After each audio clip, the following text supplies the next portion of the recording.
은혜 받으실 하나님의 말씀은 빌립보서 2장 1절부터 5절 말씀입니다. 그러므로 그리스도 안에 무슨 권면이나 사랑의 무슨 위로나 성령의 무슨 교제나 긍휼이나 자비가 있거든 마음을 같이하여 같은 사랑을 가지고 뜻을 합하며 한 마음을 품어 아무 일이든지 다툼이나 허용으로 하지 말고 오직 겸손한 마음으로 각각 자기보다 남을 낮게 여기고 각각 자기 일을 돌볼 뿐더러 또한 각각 다른 사람들의 일을 돌보아 나의 기쁨을 충만하게 하라. 너희 안에 이 마음을 품으라. 곧 그리스도 예수의 마음이니. 아멘. 네, 이 말씀에 의지해서 주 안에서 기쁨이 넘치는 기쌈교회 겸손 예수님의 마음에 대해서 우리가 함께 나누기 원합니다. 먼저 오랜만이긴 하지만 우리 옆에 계신 분들과 함께 우리 이렇게 인사하겠습니다. 예배 자리에서 시작된 거룩은 삶의 자리에서 완성됩니다. 함께 인사하겠습니다. 예배 자리에서 시작된 거룩은 삶의 자리에서 완성됩니다. 아멘. 네. 우리는 그리스도인으로서 이 땅 가운데 분명한 사명을 가지고 살아가는 그런 자들입니다. 우리가 이 사명을 감당하기 위해서 우리가 지난주에 그리스도인으로서 갖추어야 할 소양에 대해서 함께 나누었습니다. 우리의 힘으로 가능한 것이 아닙니다. 그 소양은 무엇이냐면 그리스도 안에 있는 권면과 사랑의 위로이고 또 성령의 역사로 이루어지는 교제, 긍휼과 자비입니다. 오직 그리스도 안에서 성령의 능력으로만 가능한 것입니다. 이 소양을 우리가 갖추기를 원합니다. 여러분, 바울이 지금 계속해서 우리들에게 간절한 마음을 가지고 감옥에서 절절한 마음을 품고 이야기하는 것이 무엇입니까? 이렇게 우리가 성경적으로 정말 주님이 원하시는 하나된 교회를 세우는 것 아니겠습니까? 우리가 이 마음을 잃지 않으면 우리가 꿈꾸고 있는 길쌈교회 성경적으로 하나님 말씀 가운데 아름답게 세워나갈 줄 믿습니다. 여러분, 우리가 이런 소양을 갖추었다면 이제 해야 할 일에 대해서 바울은 2절에 이렇게 얘기합니다. 같이 보겠습니다. 마음을 같이하여 같은 사랑을 가지고 뜻을 합하며 한 마음을 품어. 지금 바울이 지속적으로 말하는 것, 우리가 함께 나누었던 교회론에 대해서 이야기를 하고 있는 에베소서 말씀도 마찬가지입니다. 분명하게 강조하고 있는 것이 무엇이냐면 하나 되는 것 아니겠습니까? 그래서 바울은 이 에베소서를 통해서 그리스도 안에서 모든 피조물이 하나 되는 것, 통합되는 것, 이것이 바로 하나님의 꿈이다 라고 이야기를 하고 있고, 또 뭐라고 얘기하냐면 이미 성령님께서 교회를 하나로 만들어 주셨기 때문에 우리가 해야 될 일은 무엇이냐면 그 하나됨을 지켜 행하는 것입니다 라고 말하고 있습니다. 그것이 바로 우리 그리스도인의 사명 아니겠습니까? 오늘 우리가 나누고 있는 이 빌립보서도 마찬가지입니다. 서로 다양한 많은 사람들이 함께 모여서 하나된 교회, 이것을 이루는 것, 주님 안에서 그렇게 하나됨으로 나아가기를 원하는 것입니다. 여러분, 물론 이렇게 하나됨은 우리의 힘과 능력으로는 불가능한 일입니다. 그래서 예수 안에서 성령의 능력으로만 가능한 것 아니겠습니까? 여러분, 그래서 우리가 분명하게 바라보고 나아가야 할 그 목표에 대해서 바울은 제시하고 있는 것입니다. 하나된 교회, 한 마음과 한 뜻으로 이 성령의 하나됨을, 하나되게 하심을 지켜 행하는 것, 그것이 바로 우리의 사명 아니겠습니까? 여러분, 그리스도인이라면 우리가 하나 되어야 주님의 놀라운 사명을 감당할 수 있는 것 아니겠습니까? 우리가 분열되고 서로 다투고 있는데 어떻게 주님이 이 교회를 향해 이 세상의 빛과 소금의 역할을 감당하라고 말씀하신 것을 지켜 행할 수 있겠습니까? 여러분, 우리 안에 이런 인간적인, 이 육적인 그 욕심이 가득하다면 우리가 분열될 수밖에 없고 찢어질 수밖에 없는 것 아니겠습니까? 여러분, 우리 교회도 마찬가지입니다. 우리 교회가 지금 분열하고 다투고 있다면, 여러분, 지난주에도 분명히 말씀드렸지만 교회 안에서 성령이 주시는 그 놀라운 은혜는 뭐냐면 하나 되는 것 아니겠습니까? 그런데 우리가 복음을 위한 일이 아니라면, 복음의 진리를 수호하기 위해서 다투고 분열하는 것이 아니라면 그것은 누가 주는 마음이라고요? 사단이 주는 마음이다라는 것입니다. 여러분 마음 가운데 다른 어떤 이유로 여러분 우리 마음에 그런 분열을 조장하고 있다면 그것은 사단의 역사입니다. 여러분 우리가 하는 모든 삶의 목적은 하나 되는 것 아니겠습니까? 여러분 우리가 하나됨으로 나아갈 수 있도록 우리가 해야 할 일, 교회로서 또 그리스도인으로서 반드시 감당하며 나아갈 것이 무엇이냐면 아주 기본적인 것이지만 예배하는 것입니다. 예배를 통해서 이 하나됨을 지켜나가는 것입니다. 오늘 제가 강단에 올라와서 성도님들이 앉아있는 모습을 보면서 이런 마음을 주셨습니다. 예배하는 것이 참 감사한 일이구나. 우리가 정말 기쁜 일이구나. 우리가 정말 이것을 모르고 살아왔구나. 어쩌면 이 코로나가 우리의 삶의 제약을 많이 가져다 주지만 어쩌면 믿음의 온전한 성장을 위해서 그렇게 하나님의 뜻을 구할 수 있는 좋은 기회가 되겠구나. 그리고 우리가 정말 이 예배를 사모함으로 나아갈 수 있겠구나 라는 생각을 주님이 주셨습니다. 여러분 우리가 그렇게 예배하는 모습으로 하나 되길 원합니다. 그래서 예수님이 분명히 우리에게 말씀하십니다. 마태복음 18장 20절에 같이 한번 읽겠습니다. 두세 사람이 내 이름으로 모인 곳에는 나도 그들 중에 있느니라. 주님이 분명히 말씀하셨어요.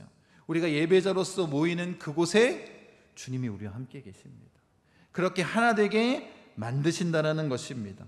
여러분 예배가 얼마나 중요한지 우리가 마음 가운데 새기길 원합니다. 요즘에 코로나로 인해서 이렇게 연대를 구분하게 될 거라는 거예요. BC, 비포 코로나, 코로나가 있기 전, AC, 그리고 코로나 이후 이렇게 나눈다라는 거예요. 아마 앞으로 역사학자들이, 미래의 역사학자들이 시대를 그렇게 구분할 수 있다는 거예요. 여러분 이렇게 얘기하고 있는 이유가 무엇이겠습니까? 코로나 이전으로 돌아갈 수 없다라는 거예요. 이제 앞으로의 세상이 코로나 이전처럼 우리가 그렇게 예배드리고 함께 관계를 맺고 있었던 모습으로 돌아갈 수 없다라는 것입니다. 여러분 어떻게 생각해 보면 우리가 계속해서 예측했던 것 아닙니까? 온라인으로 예배드리고 또 예배도 드리고 또 학교 공부도 하고 또 자택근무하고 이런 것들이 제가 30년 전에 우리의 미래의 일은 이렇게 될 것입니다 라고 계속해서 예측했던 것들입니다. 그런데 이 내용이 갑자기 급속도로 진행이 된 거예요. 뭐 때문에? 코로나 때문에 그런 것 아니겠습니까? 그래서 이것을 경험했기 때문에 자의적이 아니라 타의적인 것이라 할지라도 이제 우리가 그 과거로는 돌아갈 수 없다라는 거예요. 여러분 그래서 중요한 게 이건 아니겠습니까? 이것이 우리의 일상이 되었다면 우리가 온전한 회복, 그 부흥을 경험하기 위해서 우리 예배자의 마음을 온전히 세워야 된다는 것입니다. 여러분 우리가 할 일은 뭐냐면 두세 사람이 모인 곳에 주님이 늘 함께 하신다고 말씀하셨습니다.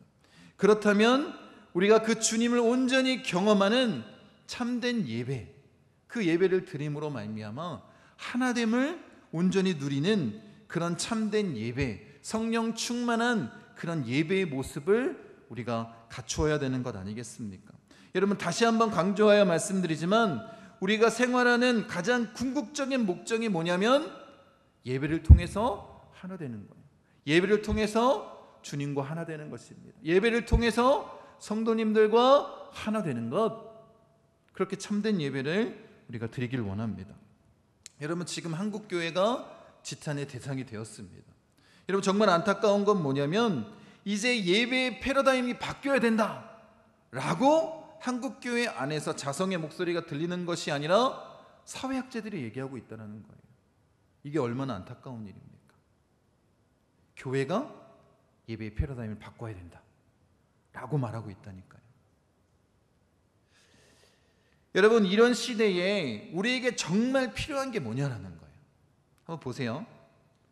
여러분 세상이 지금 만들어낸 단어처럼 비대면으로 예배를 드리던 대면화의 예배를 드리던 중요한 것은 뭐냐면 우리가 예배자로 하나 되기 위해서 그 자리에 주님과 함께 서 있느냐라는 것입니다. 여러분, 이 자리에 예배하러 왔는데 정말 주님과 함께 하기 위해서, 하나 되기 위해서 이 자리에 서 있습니까? 이 마음이 중요한 것 아니겠습니까? 여러분, 우리가 지금 집중해야 할 것은 무엇이냐면 우리가 어떤 태도와 마음가짐으로 이 교회를 하나 되게 하기 위해서 예배하고 있느냐라는 것입니다. 여러분이 사모함으로, 그런 마음으로 성경적인 교회를 세우기 위해서 이 자리에 나온 줄 믿습니다. 여러분, 우리가 온라인으로 예배를 드리거나 교회에 나와서 예배를 드리거나 가정에서 가족들과 함께 예배를 드리거나 아니면 우리가 꿈꾸고 있는 길쌈교회를 통해서 소그룹의 공동체가 모여서 예배를 드리거나 우리가 이 한 가지만을 기억하면 됩니다. 성령이 하나 되게 하신 교회를 하나됨으로 지켜 세우는 것, 이것이 예배 아니겠습니까? 예배로 주님과 우리 성도가 하나 되는 것입니다. 여러분, 그렇게 하나님의 꿈을 이루어지기를 원합니다. 예수 안에서 또 예배를 통해서 모든 피조물들이 하나됨으로 나아가기를 원합니다. 여러분, 왜 계속해서 바울이 이렇게 하나됨을 강조하고 있습니까? 그래서 우리가 이렇게 생각할 수 있습니다. 초대교회 안에 어떤 모습이 있었다라는 거예요? 이 분열의 모습이 있었다라는 거예요. 서로 다투고 싸우는. 그래서 어쩌면 계속해서 바울이 이 하나됨에 대해서 이야기를 했는지 모르겠습니다. 여러분, 그렇다고 이렇게 생각하지 마십시오. 예나 지금이나 안 되는 건 안 되는 거야. 바울도 그랬잖아. 바울이 하나 되려고 이렇게 외친 이유는 하나 되지 않았기 때문에 그런 거 아니야. 초대교회도 마찬가지 아니야 라고 생각하지 말라는 거예요. 여러분의 경험, 여러분이 지금까지 그렇게 분열된 교회를 경험해 왔기 때문에 이건 안 되는 거야 라고 치부하지 말라는 것입니다. 여러분, 우리는 그리스도인입니다. 그리스도인은 뭐 하는 거예요? 하나님의 말씀대로 사는 것 아니겠습니까? 말씀을 믿고 그 말씀이 이루어질 것이라는 확신을 가지고 순종하며 나아가는 것 아닙니까? 그렇게 우리가 말씀대로 살도록 몸부림치며 나아가길 원합니다. 그래서 우리 목포 순복음 중앙교회의 목적이 정말 예배로 하나 되기를 원합니다. 하나 되는 교회를 만들길 원합니다. 여러분, 바울은 이렇게 분열을 일으키게 만든 분명한 장애물이 있다는 거예요. 그걸 우리에게 알려주길 원합니다. 그 장애물이 뭐냐면 이렇게 얘기합니다. 2장 3절 상반절입니다. 아무 일이든지 다툼이나 허영으로 하지 말고. 이게 하나됨을 방해하는 장애물이다라는 거예요. 첫 번째 장애물이 뭐냐면 다툼이라고 얘기하고 있습니다. 여러분, 이 다툼은 그냥 싸우는 게 아닙니다. 그 의미가 뭐냐면 당파심이라고 얘기할 수 있습니다. 파벌주의, 분리주의, 편파성이 확실하게 나타나는 거예요. 그 교회 안에서 서로 당을 만드는 것입니다. 여러분, 교회뿐만 아니라 사회단체에서 이렇게 분열을 일으키는 그 요소 중에 하나가 뭡니까? 이런 당파심을 갖는 거예요. 여러분, 한국 사회가 이런 것이 너무나도 크게 나타나지 않습니까? 그래서 우리가 당연하듯이 얘기하는 게 있어요. 학연, 지연, 혈연. 너무나도 당연하게 그것을 구분하고 있습니다.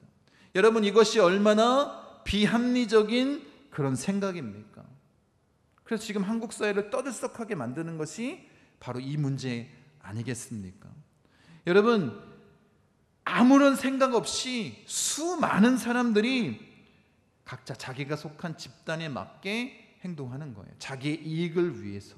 여러분, 이것이 계급주의이고 당파심, 이걸로 한국 사회를 갈라놓은 것 아닙니까? 성경에도 분명하게 이런 모습이 나타납니다. 고린도전서에 보면 이렇게 어리석은 그리스도인들이 사람을 쫓아 분열되고 있는 모습을 나타내주고 있습니다. 고린도전서 1장 12절 말씀입니다. 같이 한번 읽겠습니다. 내가 이것을 말하거니와 너희가 각각 이르되 나는 바울에게, 나는 아볼로에게, 나는 게바에게, 나는 그리스도에게 속한 자라 한다는 것이니. 이 고린도 교회의 가장 큰 문제점은 뭐냐면 이렇게 파가 나눠졌다라는 거예요. 자신들이 좋아하는 그런 사람들을 따라 당을 짓기 시작했습니다. 나는 바울이 최고야. 나는 베드로가 최고야. 나는 아볼로가 최고야. 여러분 여기서 착각하지 마십시오. 나는 그리스도가 최고야. 예수님만 봐야지.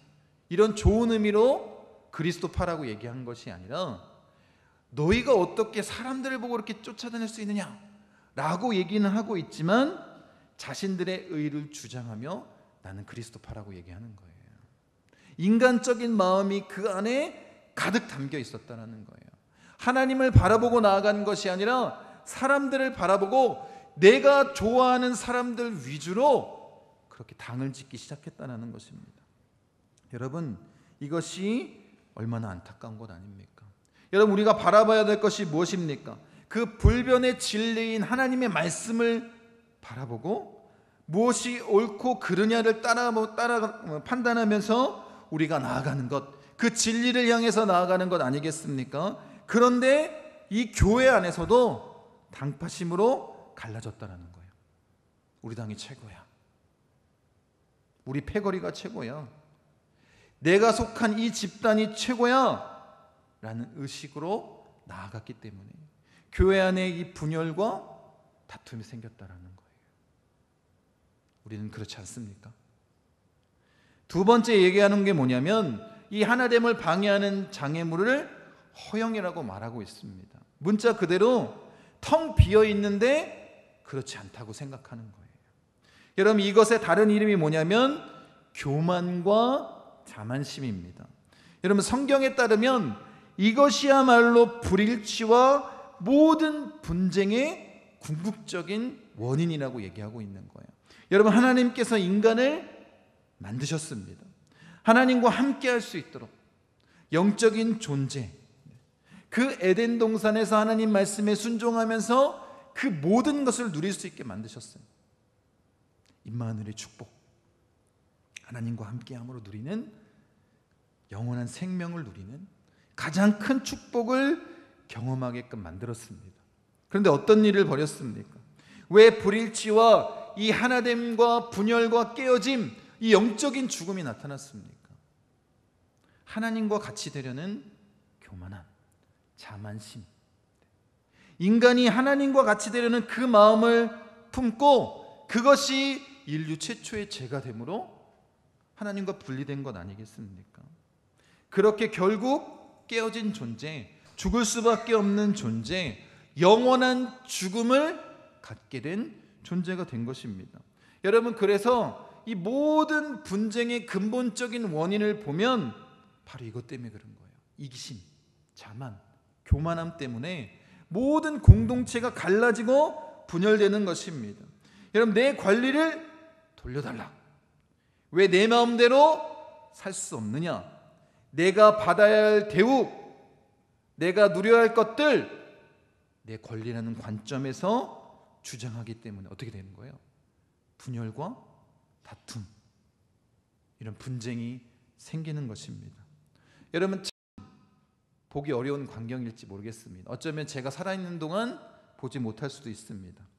이번에 여당이 교회의 나라의 어려움을 위해서 이런 좋은 안건을 냈기에 여당인 우리가 함께 돕고 나아가겠습니다. 이렇게 얘기하는 사람이 여당이 아무 여당도 없습니다. 여태까지 제가 보지 못했습니다. 야당이 없습니다. 여당도 마찬가지입니다. 그렇게 서로의 의견을 지지하며 나아가는 정치인들의 모습을 우리가 보지 못합니다. 서로 대립각을 세우고 같이 의견을 일치했더라도 어떻게 이런 말도 안 되는 터무니없는 그런 대책을 내놓느냐라고 서로 헐뜯느라고 정신이 없습니다. 여러분 당만 그런 게 아니라 세대 간의 갈등도 그렇지 않습니까? 여러분 동서고금을 막론하고 동일하게 사람들이 얘기하는 게 뭐냐면 요즘 젊은 것들은 이라고 얘기하는 것입니다. 여러분들이 한 번쯤 들었고 여러분들이 한 번쯤은 얘기했을 것 같은 이야기입니다. 여러분 기원전 1700년경 이 수메르인들의 그 점토판을 해석해 보니까 뭐라고 써 있냐면 요즘 젊은이들이 버릇이 없다라는 내용이 나타납니다. 기원전 1700년경에 여러분 조선시대의 문헌에도 이렇게 써 있습니다. 요즘 젊은 남녀가 꽹과리를 치고 노니 참 까졌다.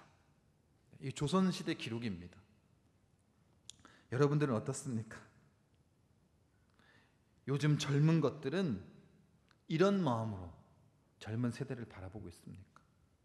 좋은 표현은 아니지만 젊은이들은 어른들을 바라보면서 꼰대 같다고, 왜 우리를 이렇게 괴롭히냐고, 그런 마음으로 바라보고 있는 건 아니겠습니까? 서로 그렇게 조롱의 대상이 되면 그 세대가 어떻게 하나 될 수 있겠습니까? 지금 우리 한국 사회가 그렇지 않습니까? 어르신들은 젊은이들을 보면서 야, 이 젊은 사람들은 내가 젊은 시절에 생각하지 못했던 그런 생각들을 하는 거 있구나. 대단한데? 너희들 정말 훌륭한 일들을 하고 있어. 젊은 세대들은 어르신들의 그 흘린 땀과 수고와 휘어진 머리 앞에 고개를 숙이고 존경을 표하며 그런 모습으로 나아갈 때 우리가 하나 될 수 있는 것 아니겠습니까? 그런데 서로 다 뭐 하고 있어요? 자기 주장만 하고 있는 거예요. 자기 권리만 내세우고 있습니다. 여러분, 자기애와 교만한 마음으로 이 다툼과 허영으로는 절대 하나 될 수가 없다라는 거예요. 이게 교회가 분열한 이유라고 말하는 거 있는 거예요. 지금 이 시대의 모든 공동체가 분열하는 이유가 이 당파심과 교만, 자만심으로 이렇게 갈라졌다라는 거예요. 그래서 바울이 우리가 하나 될 수 있는 그 길을 제시합니다. 말씀 보세요. 2장 3절 하반절과 4절입니다. 같이 한번 읽겠습니다. 오직 겸손한 마음으로 각각 자기보다 남을 낮게 여기고 각각 자기 일을 돌볼 뿐더러 또한 각각 다른 사람들의 일을 돌보아 나의 기쁨을 충만하게 하라. 이 한마음 한뜻 되게 할 수 있는 그 길이 뭐냐면 겸손한 마음을 품는 것이다라는 거예요. 우리가 겸손이라고 말할 때 그리스도인들이 착각하는 거 있습니다. 착하게 사는 것, 당해도 참고 나보다 다른 사람이 잘 되는 것, 그렇게 꾹꾹 참으면서 살아가는 것이 그리스도인의 겸손이라고 생각합니다. 겸손은 절대 자신을 천대하거나 깎아내리는 것 아닙니다. 여러분, 우리에게 익숙한 유교의 윤리가 그런 것입니다. 자기를 깎아내리고, 그래서 그것을 겸손한 사람처럼 생각하는 것, 이것을 겸손함으로 생각하고 있지만 그 안에는 거칠애가 가득 차 있다는 거예요. 여러분 생각해 보십시오. 제가 참 부족합니다. 그래서 그것을 들은 사람이 아닙니다, 당신은 부족하지 않습니다 라고 이야기하면 아무 문제 없이 넘어갑니다. 그런데 한번 생각해 보십시오. 나는 부족합니다. 그래서 상대방이 이렇게 얘기하는 거예요. 그래요, 당신은 부족합니다. 그럼 어떻게 될까요? 그날로 두 사람은 완전히 등 돌리고 살아갑니다. 여러분, 내가 부족하다고 말하는 사람이 원하는 답이 뭐예요? 아니에요, 당신은 훌륭한 사람입니다. 이걸 원한다니까요. 여러분, 겉으로는 겸손한 척하지만 그 마음 가운데 교만함이 가득 찬 거예요. 그렇게 겸손함으로 포장하며 자신을 드러내기 위한 꼼수가 거기 담겨 있는 거예요. 근데 우리는 그걸 뭐라고 얘기한다고요? 그걸 겸손이라고 얘기한다고요. 여러분, 이것을 성경적인 겸손이라고 말할 수 있냐라는 거예요. 그렇지 않다라는 것입니다. 성경이 말하는 겸손은 하나님 앞에서, 사람들 앞에서 자기의 한계가 무엇인지, 허물이 무엇인지, 죄가 무엇인지 인정하는 것입니다. 여러분, 세상이 겸손을 싫어하는 이유가 무엇이겠습니까? 겸손하면 자꾸 다른 사람에게 짓밟히는 거예요. 이용당하는 거예요. 사람들이 무시한다라고 생각하기 때문에 별로 좋아하지 않습니다. 그래서 요즘 시대에는 자신을 드러내고 이기적인 사람, 적당히 화를 내고 자기 이익을 위해서 물불 안 가리는 사람이 매력적인 사람이라고 착각하고 살아갑니다. 여러분, 그런데 예수님의 마음, 지금 바울이 얘기하고 있는 예수님을 닮은 겸손은 그런 것이 아니다라는 거예요. 다음 주에 그 내용을 구체적으로 살펴보겠지만 예수님은 하나님이시면서도 가장 낮은 자의 모습으로, 섬김의 모습으로 그렇게 나타내셨습니다. 그것이 바로 예수님의 마음, 겸손이라는 거예요. 여러분, 왜 예수님의 섬김이, 낮아지심이 빛을 나타내고 또 그것이 우리가 닮아야 할 겸손인가? 예수님이 이렇게 말씀하십니다. 말씀 보세요. 누가복음 17장 7절부터 10절입니다.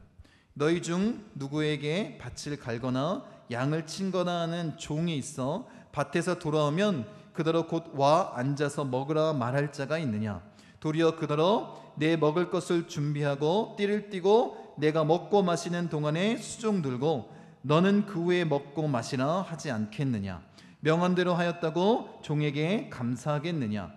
이와 같이 너희도 명령받은 것을 다 행한 후에 이르기를 우리는 무익한 종이라 우리가 하여야 할 일을 한 것뿐이라 할지니라. 여러분, 이 말씀을 통해서 종이 해야 될 일, 우리가 예수 그리스도의 종이라면 반드시 이런 모습으로 우리가 살아가야 된다고 말씀하시는 것입니다. 그런데 이 말씀을 곰곰이 잘 생각해 보십시오. 예수님의 섬김은 이런 섬김을 얘기하는 거 아니에요. 종이 종의 일을 하면 그건 뭐예요? 그건 마땅한 일인 것입니다. 여러분, 그것은 당연한 일입니다. 누가 고마워하지 않는다라는 거예요. 낮은 자가 낮은 자의 모습으로 섬기는 것은 당연한 거예요. 그런데 예수님의 겸손은 그렇지 않다는 거예요. 하나님이신데 종의 모습으로, 죄인의 모습으로, 낮은 자의 모습으로 섬겨주셨다라는 거예요. 이게 성경이 말하는 겸손 아닙니까? 여러분, 주님의 섬김은, 낮아짐은 바로 이런 것입니다. 하나님이신데 죄인의 모습으로, 하나님이신데 종의 모습으로, 하나님이신데 낮은 자의 모습으로 섬긴 것 아닙니까? 여러분, 그래서 우리가 착각하지 마십시오. 예수 믿는다고 낮은 사람이 되는 거 아니에요. 가난하고 연약하고 힘없고 피해보는, 소위 말하는 그런 착한 사람이 되는 것 아닙니다. 여러분, 그래서 예수 믿으면 더 부자가 돼야 되는 거예요. 예수 믿는 사람들이 권력의 최고위층에 서 있어야 됩니다. 그 모습으로 어떻게 하라는 거예요? 낮고 낮은 자의 모습으로 예수님처럼 그렇게 섬기며 나아가라고 말씀하는 것 아닙니까? 여러분, 이것이 바로 그리스도인들이 말하는, 그리스도인 성경에서 말하고 있는 예수님의 겸손 아니겠습니까? 하나님이신데 낮은 자의 모습으로 섬기는 것. 여러분들이 이런 마음을 품고 있다면, 이런 진정한 겸손의 마음을 품고 있다면 우리가 다툴 일이 없다니까요. 예수님의 이 겸손, 2장 5절입니다. 너희 안에 이 마음을 품으라 곧 그리스도 예수의 마음이니. 이 마음을 품고 우리가 겸손함으로 나아간다면 교회를 하나로 만들 수 있습니다. 이 겸손함이 있어야 자기보다 남을 어떻게 여기는 거예요? 나은 사람으로 여길 수 있다는 거예요. 이 겸손함이 있어야 내 일에 충실히 행할 뿐만 아니라 다른 사람의 일들을 돌볼 수 있는 마음과 여유가 생기는 거예요. 이 겸손함이 있을 때 교회를 하나 되고요, 우리 모두가 하나 될 수 있도록 그렇게 세워나가는 것 아니겠습니까? 예수님의 마음, 그 겸손이 우리 교회 안에 있습니까? 여러분에게 있습니까? 그래서 우리가 하나 되기 위해서 몸부림치십니까? 아니면 이 세상 사람들처럼 자기 위주의 삶을 살아가면서 겸손을 위장한 그 교만함으로, 이기적인 모습으로 교회 안에서 거룩을 가장해서 그렇게 교회의 분열을 조장하고 있지는 않습니까?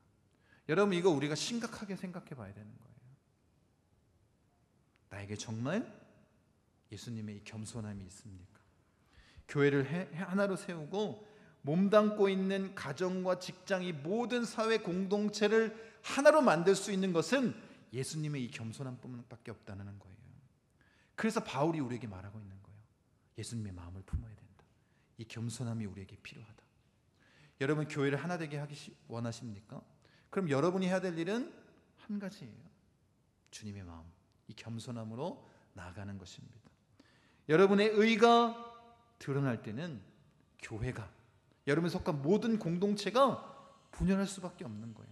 다툼과 허영으로 분열할 수밖에 없는 거예요. 그런데 여러분이 예수님의 마음, 그 겸손함을 품고 있다면 하나님의 영광을 드러낼 수밖에 없고, 교회가, 여러분이 속한 모든 공동체가 하나 될 수밖에 없는 거예요. 여러분, 어떤 마음으로 나아가시겠습니까? 분명히 주님이 말씀하셨어요. 예배로, 그리스도 안에서 교회가, 우리 모든 피조물들이 하나 되는 걸 원하고 있다.